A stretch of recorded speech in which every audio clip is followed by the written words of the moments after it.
হয়, আজি মাৰ্ঘেৰিটা সমষ্টিত ভাৰতীয় জনতা পাৰ্টিৰ তিনিওটা মণ্ডলৰ অন্তৰ্গত আজি জাতীয় কংগ্ৰেছৰ বহুতখিনি ভাল ভাল পৰ্টফলিঅ' নেতাসকল আৰু কাৰ্যকৰ্তাসকল ভাৰতীয় জনতা পাৰ্টিত যোগদান কাৰ্যসূচীত অংশগ্ৰহণ কৰিছে।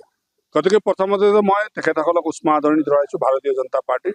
গতিকে এই কাৰ্যসূচীত উপস্থিত হোৱা ব্যক্তিসকলে বা জাতীয় কংগ্ৰেছৰ বিষয়ববীয়াসকলে মোক জানিবলৈ দিয়া মতে তেখেতসকলৰ দলত থাকি পেলাই আকৃষ্ট বা দলৰ নীতি নিয়ম নমনা তেখেতৰ লিডাৰসকলৰ কথা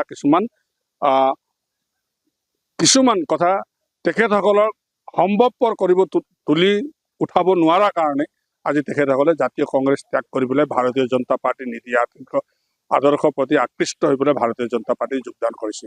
সৰ্বপ্ৰথমেতো মই আমাৰ ভাৰতীয় জনতা পাৰ্টিৰ তিনিওটা মণ্ডলক ধন্যবাদ জনাব লাগিব, কিয়কি আজি 200ৰ ওপৰত প্ৰায় 300 মান মাৰ্ঘেৰিটা সমষ্টিৰ তিনিওটা মণ্ডলৰ অন্তৰ্গত সকলোৱে আহি পেলাই ভাৰতীয় জনতা পাৰ্টিত যোগদান কৰিছে। গতিকে আমি দল আমাৰ মজবুত থাকিলেও আজি তেখেতসকলে আহি পেলাই আমাৰ দলত যোগদান কৰাৰ বাবে আৰু অলপ মজবুত হ'ব বুলি আমি আশা ৰাখিছোঁ।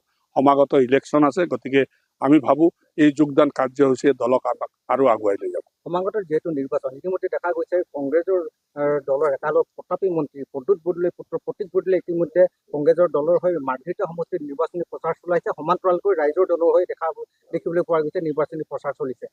এই প্ৰচাৰে বিজেপি দলত কিবা মুখ্য আঘাত আনিব বুলি আপুনি ভাবে?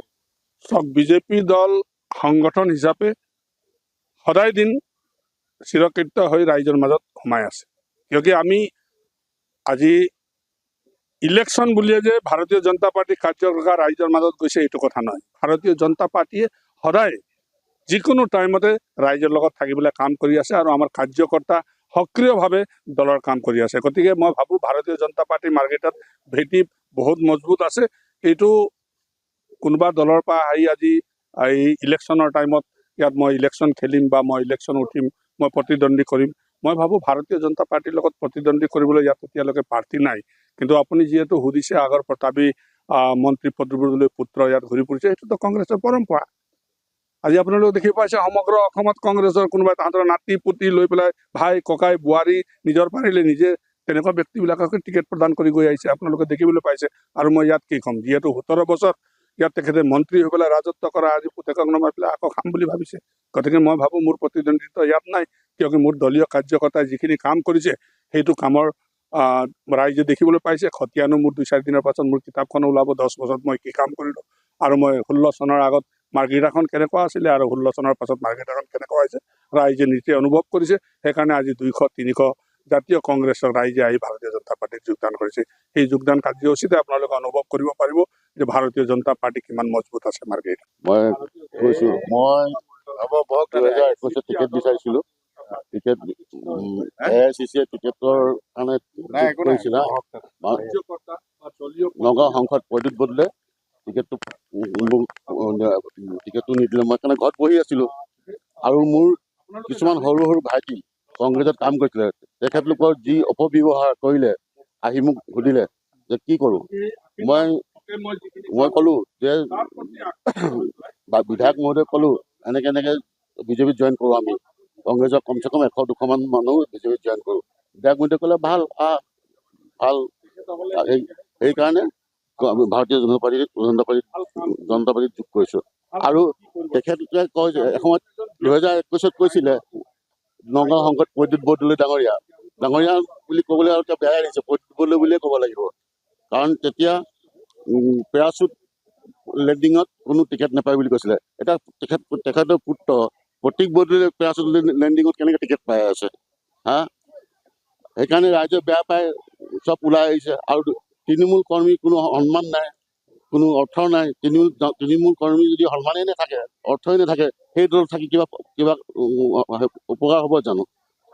গাছ লেভেলত গাছ লেভেলত যদি সন্মান নাপায় আৰু তুমি AC ৰুমত সোমাই থাকিবা, তোমাৰ গাছ লেভেল গ'লে তোমাক ওলাই আহিবৰ কাৰণে আধা ঘণ্টা 1 ঘণ্টা লাগিব, তুমি এনেকৈ সন্মান নাপায়।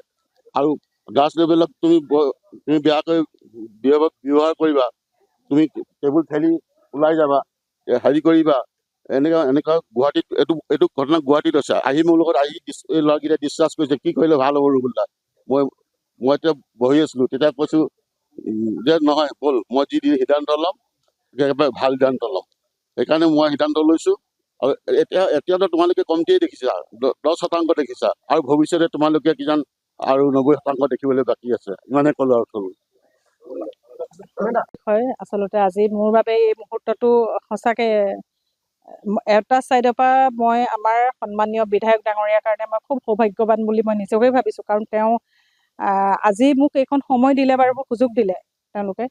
কিন্তু মানে দুখৰ কথা এইটোৱে, যিমানেই নহওক যিয়ে নহওক দলীয় কিছুমান মানে দলটোক ভাল পাইছিলোঁ আচলতে। কংগ্ৰেছ কোনোবাই ভাবে পৈতৃক সম্পত্তি, কোনোবাই ভাবে পৈতৃক সম্পত্তি, সেইকাৰণে আচলতে নিজৰ ময়মতালিৰে তাৰমানে তেওঁলোকে নিজে ব্যৱহাৰ কৰিব গৈছে। আজিতো ধ্বংস হৈ গ'ল নহয় জানো? তেওঁলোকেতো কয় যে বিজেপিয়ে ধৰ্মীয় মেৰুকৰণ কৰে। মইতো এগৰাকী গৰীয়া জনগোষ্ঠীয় সম্প্ৰদায়ৰ ছোৱালী হয়, গৰীয়া জনগোষ্ঠীৰ লোক হয় মই, কিন্তু মইতো কেতিয়াও দেখা নাই, মাৰ্ঘেৰিটাততো কেতিয়াও হোৱা নাছিলে। নাই বিজেপিয়ে কৰে বুলি কৈ থাকে, কিন্তু নকৰে, মোৰ চকুত কেতিয়াও পৰা নাই। কিন্তু আপুনি মাৰ্ঘেৰিটাৰ এতিয়া আজি দুদিনমানৰ পৰা দেখিছোঁ, মাৰ্ঘেৰিটা কংগ্ৰেছৰ পৰা দুটামান নীলা শিয়ালৰ মানে উচতনিত এনেকুৱা এটা জঘন্য, মানে এইটো যন্ত্ৰই কম নে কি কম মই নাজানো, বুজিছেনে? মোৰ ওচৰত আছে স্ক্ৰীনশ্বট, মই ৰাখিছোঁ। তেওঁ মিয়া শব্দটো ব্যৱহাৰ কৰিছে। মই কৈছোঁ যে মাৰ্ঘেৰিটাত মিয়া কোনসকল মিয়া? যদি আছে তেওঁলোকে মানে কি বুজাইছে আচলতে সেইখিনি বস্তু ব্যৱহাৰ কৰি পেলাই? এই বস্তুখিনি এনেকুৱা ধৰণৰ ভেদাভেদটো কেতিয়াও নাছিলে, এতিয়া কিয় হ'ল?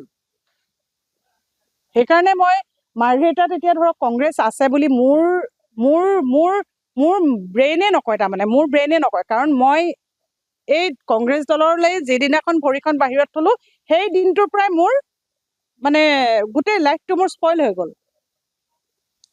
মই নিজৰ স্বাৰ্থৰ কাৰণে কিন্তু নাই, মোৰ আপোনালোকে যদি চাবলৈ যায় মোৰ আগলৈ আছে নে পিছলৈ আছে, মোৰ একোৱেই নাই। মাৰ্ঘেৰিটাৰ পৰা মই 2 বছৰ খালি আঁতৰি আছিলোঁ দলৰ কামৰ পৰা, কাৰণ মোৰ নিজৰ ব্যক্তিগত কিছুমান অসুবিধাৰ কাৰণে। কিন্তু সেইটোৱে এনেকুৱা সুযোগ সন্ধানী হিচাপে ল'লে, আজিৰ ডেটত চাওক, মইতো আশা কৰিছিলোঁ যে প্ৰদ্যুৎ বৰদলৈ ডাঙৰীয়াৰ ল'ৰা পুত্ৰ প্ৰতীক বৰদলৈ মোক কিবা এটা মানে ফোন কৰি হ'লেও মোক সোধক, মই ৰেজিগনেশ্যন দিয়াৰ পিছত তেওঁলোকে মোৰ কিবা এটা খবৰ লওক বুলি ভাবিছিলোঁ। কিন্তু তেওঁলোকৰ ইমান অহংকাৰ, আৰু তেওঁলোকৰ নিচিনা মানুহক যদি মাৰ্ঘেৰিটাত আকৌ স্থান দিবলৈ হয়, মাৰ্ঘেৰিটা মানুহৰ নিচিনা বুৰ্বক মানুহ নাই বুলি মই ক'ব লাগিব। মাৰ্ঘেৰিটাৰ ৰাইজ বুৰ্বক হ'ব লাগিব, তেওঁলোকৰ নিচিনা লোকক যদি আকৌ ইয়াত স্থান দিবলৈ হয়। সেইকাৰণে মই সকলোকে সজোৰে মই আহ্বান জনাম, ৰাইজলৈ মোৰ সজোৰে কাতৰ অনুৰোধ, আমাৰ একো নাই, কিন্তু আপোনালোকে চাব পাৰে ৰাজনীতি কৰি বা দলৰ কংগ্ৰেছ নীতিৰ আধাৰত থাকি পেলাই আমি কিবা বেনিফিট পাইছোঁ নে কিবা কৰিছোঁ, আপোনালোকে এইখিনি একদম যিসকলে জানে বা আপোনালোকে নিজেও যদি অনুসন্ধান কৰে আপোনালোকে দেখিয়ে পাব। আচলতে মোৰ নিচিনা মই সেইকাৰণে কৈছোঁ, এটা চাইডে যদি মই খুব আৰু দুখত আছোঁ, কিন্তু এটা চাইডৰ পৰা মই সৌভাগ্যৱান বুলিও নিজকে কৈছোঁ। কাৰণ যদিও প্ৰদ্যুৎ বৰদলৈ ডাঙৰীয়া সমষ্টিটো শেষ কৰি দিলে, নিধন কৰি পেলালে একদম, তাৰপিছতো কিন্তু আমাৰ ৰাইজৰ কাষত থিয় হ'বলৈ সন্মানীয় ভাস্কৰ শৰ্মাৰ নিচিনা এগৰাকী নেতা আছে, যিয়ে ৰাইজৰ মন দুখ সুখখিনি বুজি পায়। কৈ আছে নহয় অলৰেডি শূন্যই, কি আছে কংগ্ৰেছ মাৰ্ঘেৰিটাত কওকচোন, কওক কোনোবাই। আপোনালোকেতো ভালকে জানে, মোতকৈ বেছি ভালকে আপোনালোকে জানে কংগ্ৰেছ ক'ত আছে আচলতে মাৰ্ঘেৰিটাত। কোনকেইটাই কংগ্ৰেছ কৰি আছে জানেনে? যিকেইটা অসভ্য, যিকেইটা অভদ্ৰ, বুজিছে, যিকেইটাই তল খুচৰি থাকে, যিকেইটাই মহিলাৰ দুখ গুণ সুখ সেইখিনি বুজি নাপায়, যিয়ে লোকৰ আশা আকাংক্ষাত জুই জ্বলাব পাৰে, সেইকেইটা বদমাছ মানুহ আচলতে কংগ্ৰেছ ভৱনটোত আছে। গতিকে মাৰ্ঘেৰিটাৰ ৰাইজ সাৱধান হৈ যোৱাটো মই একদম অন্তঃকৰণেৰে বিচাৰিছোঁ। ধন্যবাদ। যিকোনো খবৰৰ বাবে যোগাযোগ কৰক আমাৰ এই নম্বৰত 9181 307 221।